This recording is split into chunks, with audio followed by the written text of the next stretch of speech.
journal sur Eden TV. Bonsoir à tous. Voici les titres de cette édition. Sous les feux de l'actualité, le 69e anniversaire de la création de l'église du christianisme céleste.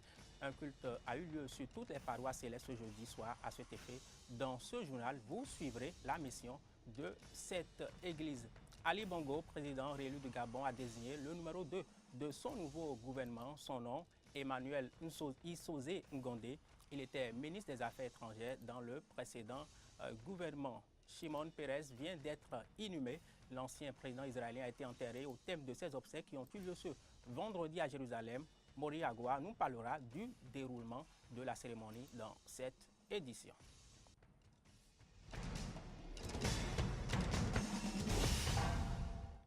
Des sujets d'éducation pour ouvrir ce journal, vous le saviez peut-être ou pas. La dictée effectue dès la rentrée scolaire prochaine son retour parmi les activités pédagogiques.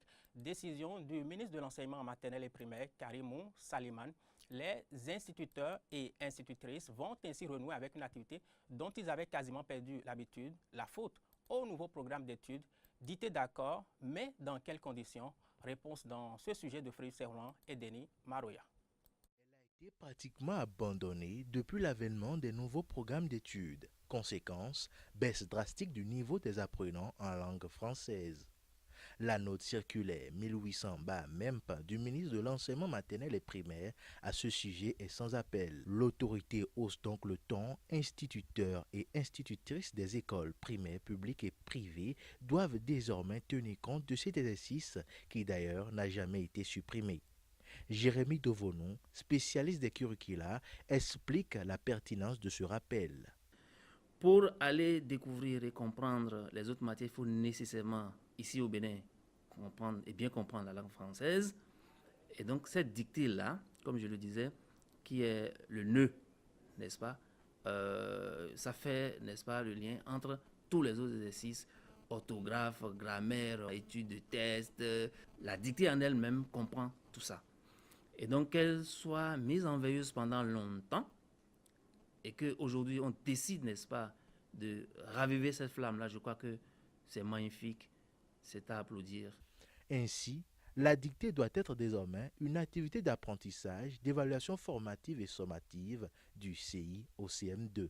Quand on parle d'évaluation formative, ça veut dire que ça se fait en classe et pour préparer l'apprenant à maîtriser un certain nombre de contenus, de programmes, pour avoir certaines connaissances, n'est-ce pas, de certaines notions.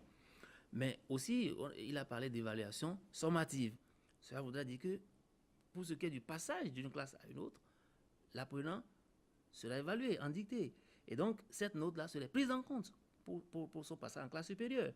Et si c'est le cas et qu'il a été évalué pendant 6 ans ou 5 ans pour qu'il passe le CP la 6e année, naturellement, cela va de soi. Hein, cela va de soi parce que je ne conçois pas qu'on puisse évaluer de manière sommative l'apprenant du CI jusqu'au CM2 et que du coup au CEP, qu'il n'y ait pas du tout la dictée au programme. Mais maintenant, on pourrait aussi faire de telle sorte que, bon, déjà de CI jusqu'au CM2, se serait rendu compte que oui, l'apprenant maintenant le bagage qu'il faut, il a développé les compétences qu'il faut, on a pu installer en lui les compétences qu'il faut. Et qu'on pourrait, à travers l'expression écrite classique qu'on a aujourd'hui, on pourrait déjà évaluer tout ce qu'on lui a enseigné à travers les différentes dictées qu'il aurait faites. Mais la nouvelle génération d'instituteurs, censée remplacer les anciens, qui partent bientôt à la retraite, peut-elle relever ce défi? Même dans nos écoles normales, il y en a qui sortent. Ce n'est pas tout le monde, il y en a qui sortent de l'école normale, tout en restant, excusez-moi le terme, vierge en matière de dictée, complètement vierge. Et lorsqu'on les soumet, n'est-ce pas, à un exercice de dictée, eh bien, non, les fautes, il y en a, on peut mesurer cela, on peut peser cela, il y en a suffisamment. Mais les voilà, c'est eux qui vont administrer la dictée aux gens. Ça veut dire quoi? Ça veut dire qu'eux-mêmes là doivent se faire, n'est-ce pas, se refaire un niveau en matière de dictée. L'auto-formation et des mesures d'accompagnement des autorités étatiques s'avèrent donc cruciales pour une réussite de ce challenge qu'est le retour de la dictée. Éducation encore, la reprise des cours dans les écoles, lycées et collèges du Bénin, c'est une question de jour. Au-delà des préparatifs de cette rentrée scolaire marquée, vous le savez, par l'achat des fournitures scolaires, les parents d'élèves préparent-ils également leurs enfants à bien renouer avec les cours? Sinon, comment doivent-ils le faire? Question pour Loris Fried d'abord et Frédéric Fiossi. Pendant plusieurs semaines, la petite école a dormi, mais elle va devoir se réveiller le 3 octobre prochain. Apprenants et enseignants vont reprendre les activités pédagogiques. Mais avant, il est important de préparer les écoliers et élèves à aborder la rentrée scolaire dans les meilleures conditions et dispositions. Lorsque l'enfant voit le parent débarquer à la maison avec des paquets de cahiers, avec les tissus d'uniforme, tout ça, là, ça rassure l'enfant. Psychologiquement, il est rassuré. Il se dit, ah, pour ne pas décevoir mes parents, il faut que je commence par m'armer aussi pour que l'année soit une année réussie. C'est déjà les conditionner, qu'ils se mettent donc en l'esprit que le temps des amusements, le temps des loisirs, le temps des promenades, le temps des jeux est passé, est révolu, et qu'il est maintenant temps de renouer avec les cahiers, les livres, les stylos. Mais les fournitures scolaires, les jolis sacs d'écoliers, les belles chaussures, le vélo ou la moto ne suffisent pas à rassurer les apprenants en cette veille de la rentrée. Il faut l'écouter, il faut échanger beaucoup plus avec son enfant pour savoir quelles sont les craintes que l'enfant est en train d'exprimer. Et lorsque vous, parents, vous parvenez à identifier ces craintes, vous pouvez l'apaiser. Vous pouvez comprendre un peu ses problèmes et échanger avec lui, lui donner des astuces. Même pour prendre un répétiteur à un enfant, on doit quand même échanger avec l'enfant. On doit l'écouter pour voir où se situent réellement ses problèmes. Il faut pouvoir leur conseiller quelle façon donc d'employer son temps, quelle façon donc de répartir utilement leur temps entre les activités scolaires, leurs loisirs et aussi les activités familiales, les activités d'aide à la famille, adopter l'hygiène de vie qui convient. La bonne reprise des cours dans les écoles, collèges et lycées nécessite un suivi rigoureux avant et tout au long de l'année scolaire. Il ne s'agit pas forcément pour le parent d'être un lettré. Il ne s'agit pas non plus pour le parent de s'en remettre simplement à des répétiteurs, à des maîtres d'études qu'ils pourraient recruter pour accompagner leurs enfants à la maison. Ce n'est pas suffisant.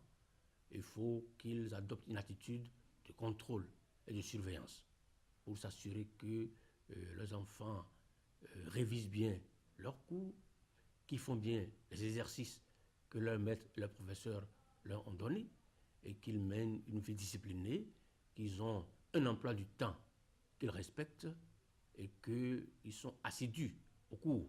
Cela suppose aussi que les parents puissent maintenir une certaine relation avec l'établissement scolaire, avec les maîtres, les autorités des établissements où les enfants fréquentent. Une synergie d'action est donc exigée entre parents et enseignants pour non seulement une bonne rentrée des classes, mais aussi et surtout un bon suivi psychopédagogique tout au long de l'année scolaire. Cela se passait il y a plus d'un demi-siècle, 69 ans déjà, que le prophète Samuel Biléou Joseph Oshofa a reçu la charge de créer l'Église du christianisme céleste, l'anniversaire de la création de l'ECCC. L'ECC a pris l'allure d'un culte célébré ce jeudi soir sur toutes les paroisses du Bénin. Événement oblige, on s'intéresse à la mission de cette église. C'est le pasteur Kiki qui nous en parle. Écoutez. L'église traverse sa 69e année d'existence. Ceux-là qui ont connu l'église en 47 et qui déjà en 69 ans, vous voyez déjà, ils sont déjà à un point de non-retour. On ne peut plus encore dire quoi que ce soit maintenant contre cette église. C'est la fierté, c'est la joie de vivre dans cette église. Cette église, elle est née ici au Bénin, des mains d'un Béninois. Je ne vois personne dans ce Bénin-là qui ne va pas reconnaître que cette église soit née ici au Bénin.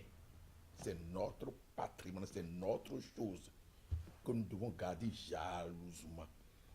C'est le Bénin seul qui peut dire qu'elle est en train de fêter la 69e année d'existence de l'Église. En dehors du Bénin, aucun autre pays ne peut le dire. Beaucoup parmi nous ont préféré aller vers l'Église chrétienne céleste. Et une fois arrivé là-bas, les gens trouvent satisfaction. On a entendu beaucoup de choses. Beaucoup de choses. Plus les gens se moquent de nous, plus l'Église s'agrandit. L'Église du chrétien céleste là, elle est venue pour que nous pouvions rester ensemble. Pour nous, notre spécificité, c'est d'aider nos frères, c'est d'aider le gouvernement, c'est d'aider tous ceux-là qui sont dans des difficultés. La mission de l'Église du chrétien céleste, c'est de guérir. Guérir, il faut guérir. La prière et la guérison. Le conseil que je peux leur donner, c'est d'être serein, c'est d'être fidèle à ce Dieu-là qui a choisi le missionnaire Oshofa pour nous sauver et qui est en train de sauver tout le monde entier. Grâce à lui aujourd'hui, l'Église est devenue une église universelle dans le monde entier. Pour ce qui concerne mes frères d'autres confessions, je vais seulement leur dire que ce que nous voulons dans ce Bénin-là, nous voulons que toutes les confessions soient et demeurent ensemble. Que ce soit catholique, que ce soit protestant, que ce soit musulman, que ce soit chrétien, nous devons rester, chacun reste dans son rang, mais nous devons rester en temps. La division ne peut pas demeurer dans nos confessions ici au Bénin. On compte ces victimes par milliers par an. Il s'agit de la rage. Faire une sensibilisation sur cette maladie était donc opportune ce mercredi. La rage, maladie infectieuse parmi les plus dangereuses, elle se transmet des animaux de compagnie comme le singe, le chat ou surtout le chien infecté à l'homme en cas de morsure, de griffure ou même de léchage. Ce 28 septembre, à l'instar de bien d'autres pays, le Bénin a consacré du temps à la sensibilisation et à la lutte contre la maladie. Occasion choisie par l'Association béninoise de lutte contre la rage avec l'appui de la direction de l'élevage pour sensibiliser la population et procéder à une séance de vaccination gratuite des animaux. La seule chose pour protéger le chien et pour protéger l'homme, c'est la vaccination du chien. Parce que c'est l'animal qui contamine l'homme. Si votre animal est sain, il n'y a pas de doute, il n'y a pas de crainte pour l'homme. Donc si on veut se débarrasser de la rage dans notre pays, nous devons amener les populations à vacciner annuellement tous leurs chiens. La rage étant toujours mortelle pour l'homme ou l'animal après l'apparition des premiers signes cliniques de la maladie, des dispositions particulières doivent être systématiquement prises en cas de morsure ou de griffure, même quand l'animal n'a pas l'air malade. Vous devez rentrer chez vous ou bien aux alentours demander de l'eau savonneuse. Avec l'eau savonneuse, vous arrivez à nettoyer la plaie ou la griffure parce que l'eau savonneuse inactive le virus de la rage. Une fois que vous avez fait ça, vous devez courir à un centre médical. Pour le docteur Richard Lokossou, vacciner son chien, c'est non seulement le protéger, mais aussi se protéger et protéger la communauté. La rage est la seule maladie pour laquelle la mortalité survient dans 100% des cas lorsque les signes sont signalés. Donc il n'y a pas de méthode curative pour la rage. Tout est préventif. Maintenant, est-ce que de façon traditionnelle, nos parents faisaient quelque chose? Il faut reconnaître que l'évolution du virus, pour que la rage survienne, échappe totalement à toute méthode traditionnelle. Il n'y a aucune méthode traditionnelle pour soigner la rage. La rage est à l'origine d'environ 59 000 décès annuels dans le monde, principalement en Afrique et en Asie. Actualité à l'étranger, le Burkina Faso fait un progrès vers la rédaction d'une nouvelle constitution. Les membres de la commission chargée de rédiger cette constitution ont été installés par le président Roch Marc Christian Kaboré. Celui-ci a exhorté ses membres à faire preuve de leur sens de responsabilité, de concertation, de dialogue et de préservation de la paix dans l'exécution de la tâche qui leur a été confiée. Ils ont 60 jours pour déposer un avant-projet de constitution. Au Gabon, Ali Bongo, président réélu du pays, a désigné son premier ministre Ilanon Emmanuel Issoze Ngondé. Il devrait annoncer la composition de son gouvernement au plus tard le 2 octobre prochain, tâche qui lui sera difficile à réaliser s'il veut créer une équipe d'union nationale. Jean Ping, candidat perdant de la présidentielle du 27 août dernier, a d'ores et déjà refusé l'appel au dialogue du camp au pouvoir au Gabon. Je vous propose de l'écouter. Mais quel dialogue? Avec qui? Peut-on organiser un dialogue revolver sur la tempe? Nous savons que qui a organisé la fraude? Ce groupe-là doit être sanctionné, ses avoirs gelés, ses voyages à l'étranger empêchés. Dans des situations comme ça, la plupart des gens forment un gouvernement alternatif. Nous, compte tenu de notre expérience, compte tenu de ce qui se passe sur le terrain, on ne se précipite pas à former un gouvernement alternatif. Mais nous y pensons. Shimon Peres est désormais inhumé. L'ancien président israélien a été enterré ce vendredi à Jérusalem. Voyons maintenant le déroulement de ses obsèques. Cimetière national du Mont Aix, c'est ici que sera inhumé ce vendredi Shimon Peres, ancien président israélien décédé ce mercredi. L'inhumation aura lieu au thème de ses funérailles qui regroupe à Jérusalem ce 30 septembre des milliers d'Israéliens, les dirigeants étrangers dont l'Américain Barack Obama et le Français François Hollande. Les obsèques ont commencé avec l'acheminement au son des prières funéraires juives du cercueil ceint du drapeau bleu et blanc frappé de l'étoile de David jusqu'à la tribune devant un parterre de centaines de gouvernants non loin du lieu où Pérez sera inhumé, rapporte l'AFP. Le programme des obsèques du prix Nobel de la paix prévoit entre les prières, les rites funéraires, les oraisons funèbres des enfants du défunt, des hauts dirigeants israéliens et du président Obama. Des centaines de détenus se sont évadés d'une prison brésilienne ces dernières heures, mais leur cavale n'a pas connu une longue période. 200 détenus se sont évadés de la prison de Jardinopolis à plus de 300 km de Sao Paulo au sud-est du Brésil. Les prisonniers ont fui de la prison après une mutinerie. Cette mutinerie s'est déclenchée au cours d'une fouille de routine. Les détenus sont toutefois déjà capturés et acheminés vers la prison de Ribeirão Preto, près de Jardinopolis, a précisé le secrétariat de l'administration pénitentiaire de l'État de Sao Paulo dans un communiqué. Sport des champions ouest-africains béninois reçus par le ministre des Sports. Il ne fallait pas être ailleurs qu'au ministère des Sports pour vivre cela ce jeudi. Ces sportifs sont allés présenter leurs récompenses décrochées au dernier championnat de l'Afrique de l'Ouest de roller au ministre Oswald Omeki leur a adressé ses félicitations et manifesté sa reconnaissance. Je vous propose d'écouter quelques réactions. À l'issue de ce championnat, on peut retenir un bilan positif. Positif parce que au terme de cette compétition, le Bénin a pu remporter 12 médailles en or, 11 médailles en argent et 5 médailles en bronze.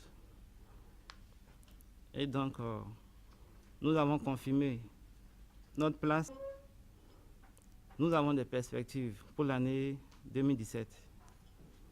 Il y a d'abord le championnat ouest africain qui se déroulera soit en Guinée, soit en Côte d'Ivoire. Et donc, après cela, il y a aussi le championnat africain. Le championnat africain et surtout, en 2017 aussi, il y a le World Game. Donc, on aimerait un accompagnement pour qu'on puisse vite commencer les entraînements. Nous sommes déterminés, nous avons la volonté et en commençant les entraînements tôt, on aura forcément les résultats. Je voudrais remercier et féliciter nos athlètes du roller sport qui, à travers cette belle moisson, à l'occasion de cette compétition sous-régionale, ont une fois encore démontré que le Bénin est un pays de talent, fidèle à la promesse de donner une égalité de chance à toutes les disciplines. Je vous renouvelle ici mon ferme engagement à vous accompagner aussi bien pour les compétitions à venir que pour le rayonnement de ce sport qui déjà commence à honorer notre pays à travers ce que vous faites.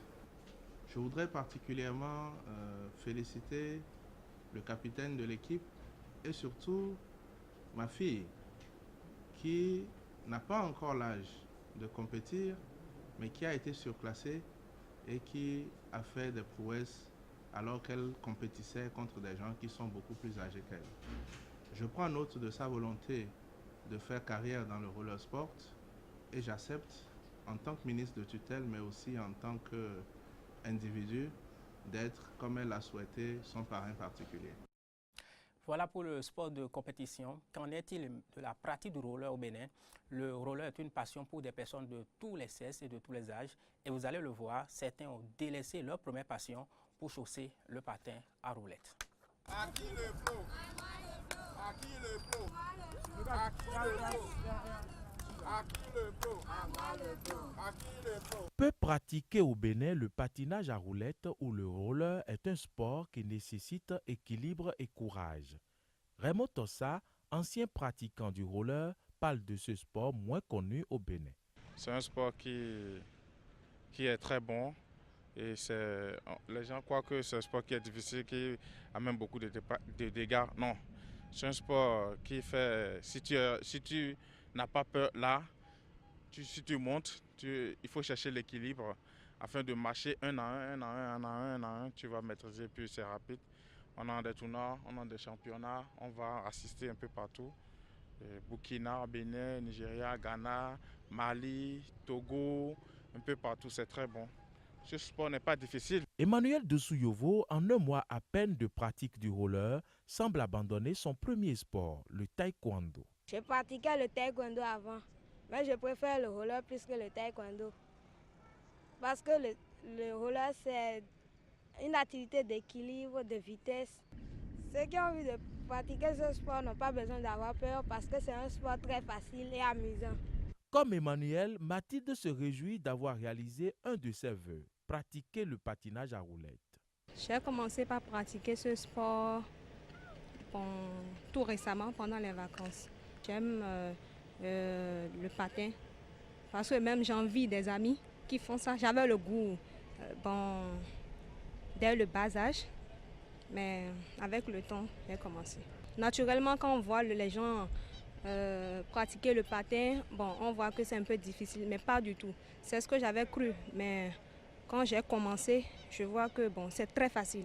J'invite mes amis qui ont envie de faire le patin, qui ont peur de venir massivement faire le roller. Ce sport qui fait peur à plus d'un exige tout de même des précautions. Il faut acheter les casques, les protèges gants, c'est-à-dire les protèges à main. Mais ça a une plastique, afin s'ils tombent, ils ne vont pas blesser. Les paumes de main ne vont pas avoir de choc. Vous voyez, les protèges du genou, du cou aussi, et la chaussure même a déjà ses protèges en plastique. Praticable par adultes et enfants, le roller est un sport d'avenir qui sollicite l'ensemble du corps pourvu que les précautions de protection soient prises. Nos informations sont aussi à suivre sur les réseaux sociaux, Facebook et Twitter, et sur notre site internet benin-eden.tv. Merci de nous avoir suivis.